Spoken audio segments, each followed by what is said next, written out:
Shri Gurubhyo Namaha children. We welcome to our online teaching academy Ekalaiva.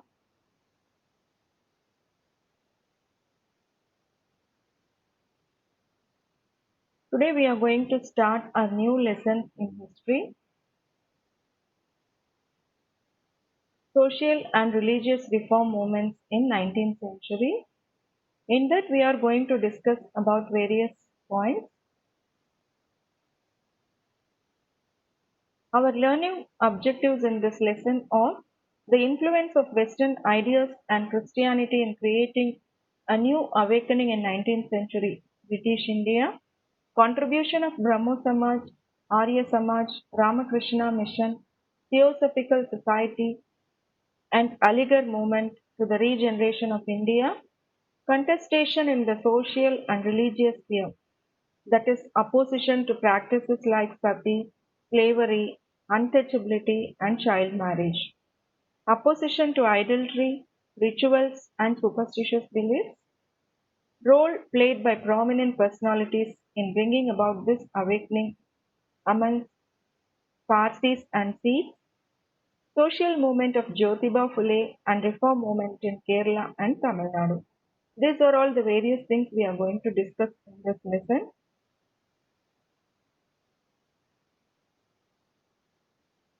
English education introduced with the object of producing clerks. It also produced a new English educated middle class. This class came under the influence of Western ideas and thought. Christianity also had its effect on the newly emerging middle class.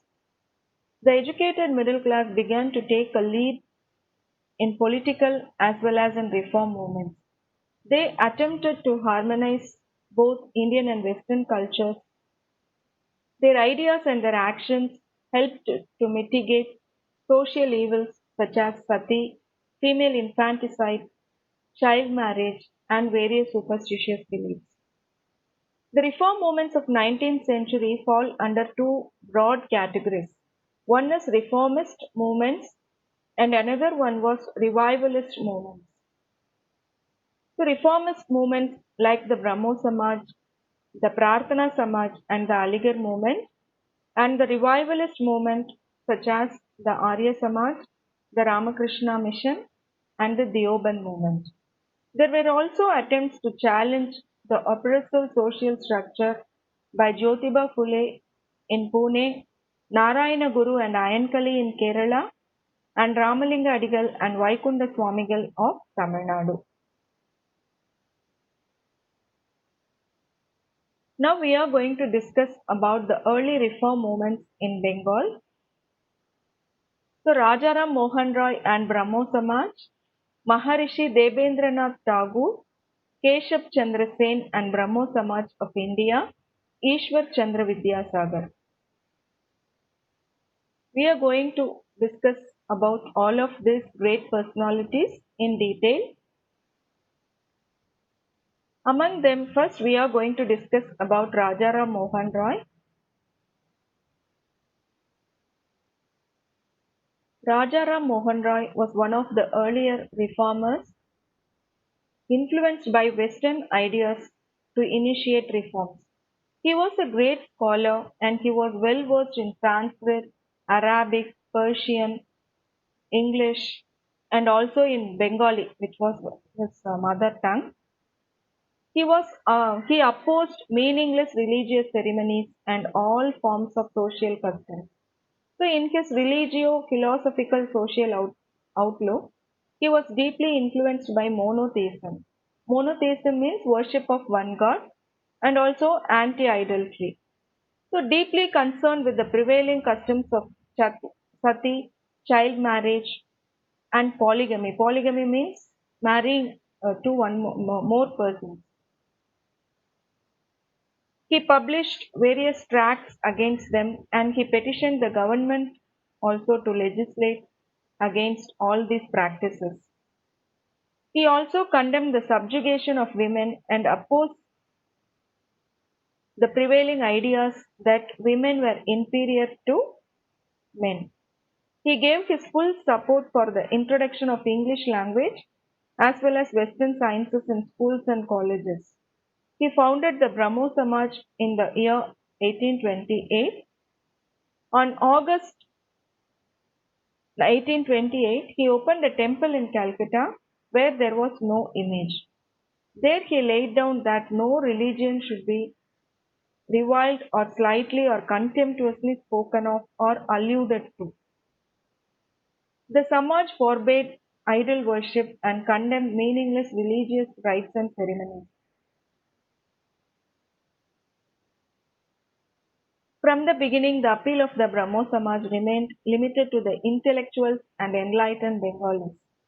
Though the Samaj failed to attract the people from the lower sections of society, its impact on the culture of modern Bengal and its middle class was significant. Next, we are going to discuss about Maharishi Debendranath Tagore. After the death of Rajaram Mohan Roy, Maharishi Debendranath Tagore, the poet Rabindranath Tagore's father, carried on the work. He laid down four articles of faith. So his four articles are: in the beginning there was nothing. The one supreme being alone existed who created the universe. And second, he alone is the God of truth, wisdom, goodness, power, and all. Our salvation depends on belief in him. Belief consists in loving him and doing his will. So we should act according to the will of God who created the universe. Debendranath was a moderate reformer, but his younger colleagues in the Sabha were for rapid changes. They need developments in the Samaj. The greatest of these was Keshab Chandra Sen. He joined the movement in the year 1857. He was greatly influenced by Christianity. But in 1866, a split occurred in the Brahmo Samaj. So Keshab left the Samaj and he founded a new organization. Debendranath's organization came to be known as Adi Brahmo Samaj.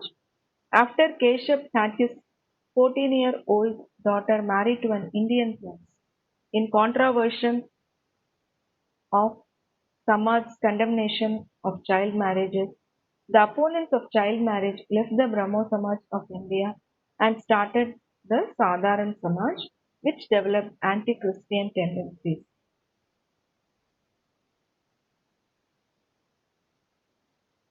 Now we are going to see about Ishwara Chandra Vidyasagar.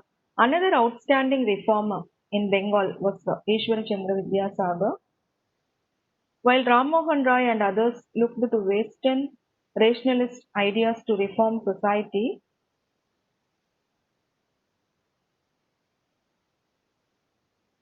Vidyasagar argued that Hindu scriptures were progressive. He provided evidences from scriptures that there was no sanction for burning of widows or for the prohibition on the remarriage of widows.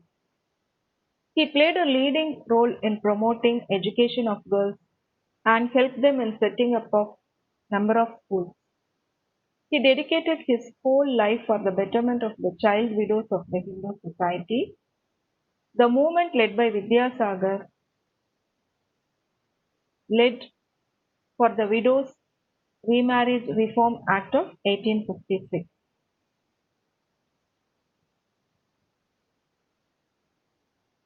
Next, we are going to discuss about Prarthana Samaj. The Maharashtra region, it was another region where reform activities gained steam. Many reform activities came into existence in Maharashtra during that time. A movement similar to the Brahmo Samaj, founded in Bombay in 1867, was Prarthana Samaj. Its founder was Dr. Atmaram Pandurang. The two distinguished members of this Samaj were R.C. Bandarkar and Justice Mahadev Govind Ranade, who was called as M.G. Ranade. They devoted themselves to activities such as intercaste dining, intercaste marriage, widow remarriage, and improvement of women and depressed classes. So Ranade, he was the founder of the Widow Marriage Association in the year 1861 and the Pune Sarvajanik Sabha in the year 1870 and the Deccan Education Society in the year 1884. Okay, children, today we discussed about Brahmo Samaj and about reformers we discussed, and also we discussed about Prarthana Samaj. Tomorrow we will continue with Hindu revival. Thank you, children.